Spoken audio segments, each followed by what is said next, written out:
Now that we've gone over the Add Geometry section, we're ready to move on to the Edit Geometry section.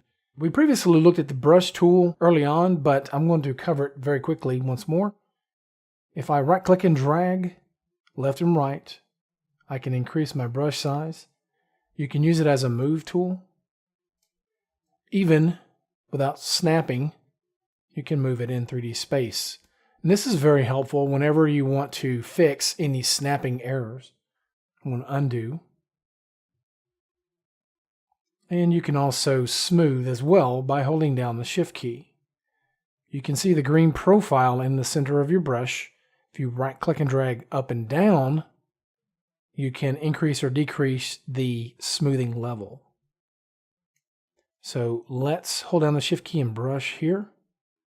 I'll undo. Now let's move to the Delete Polygons tool, and that's very self-explanatory. Let's just delete. You can't really brush and delete. You can only just delete one polygon at a time as you click. So I'll undo. Delete edges. That too is quite self-explanatory. You can delete a single edge, or you can hold down the Control key and it will delete an entire loop. So that's one of the best ways to perform quick poly reduction on a model. Collapse. You can hover over an edge and it will collapse it. Let me undo. You can hold down the Control key and it's going to collapse along a row of edges like this. Let's do that. So now let's look at split rings. You can see a preview before you click.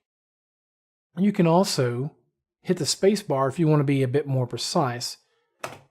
I can enter the value numerically, 0.5, and it will be halfway between this edge and this edge. So I'll hit OK. Let's skip down to slide edges and we'll come back to move. Slide edges is much like delete edges. You can slide just one at a time, or you can hold down the Control key and slide an entire loop. Let's go to move. In auto mode, it will allow you to move whatever subcomponent you're hovering over. If I hover over a vertex, I can move just that vertex. Hover over an edge, just an edge. A polygon, if I hover toward the center of the polygon, then I can move that entire polygon. One might come into this workspace for the first time and wonder, how do you weld vertices together? You do have a few other tools that allow you to weld on the fly. One of those is points and faces. Add and split is another. But the main one you would typically utilize is the move tool. So if I hover over a vertex and bring it over the top of another, it will weld it. And you can test it by clicking and dragging. Same thing here. Click that one and drag it over the top of the other one and it's going to weld. So I'll undo a few times. And now we have the measure tool. You can choose the different measurements here.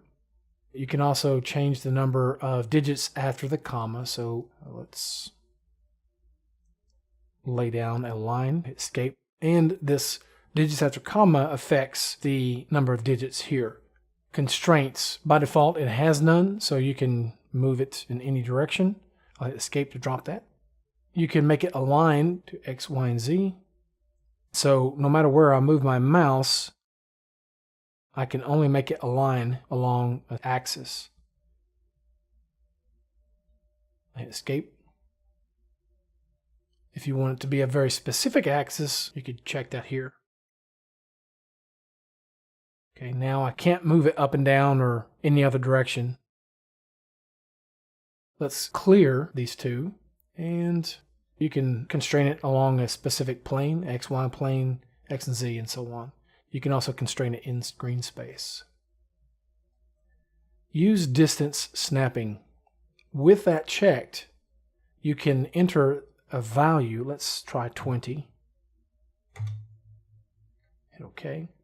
And when I click, it's going to snap along that distance. You can see it's in increments of 20, 40, 60, 80, and so on.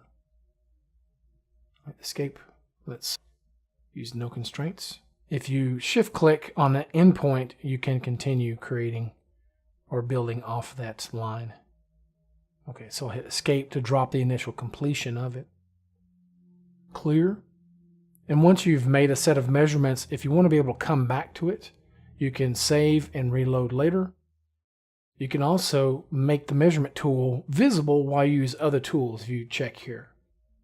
Let's use the fixed length. And that is all you're going to get, whatever length you have. You can continue in these increments. Let's try 20 again. I'll clear. Okay, so I'm going to uncheck the fixed distance and just use distance snapping. Once I have a line laid down, I do have some options. If I check this toggle here, I can hide the distance so I see just the line. I can also make it curved so it can go around a curved surface or even an object like this. But you may want to add some additional points so that it snaps to the surface properly. You can name it. You can change the color so it's easy to differentiate if you have a number of different measured lines. And you can hide it or unhide it. So I'll uncheck curve and I'll click this toggle again to collapse that menu. And that's a quick look at using the Edit Geometry tools. In the next video, we're going to go over the Commands section, which is largely contingent upon using the Select tool and the individual subcomponents. So we'll see you in the next video. Thank you for watching.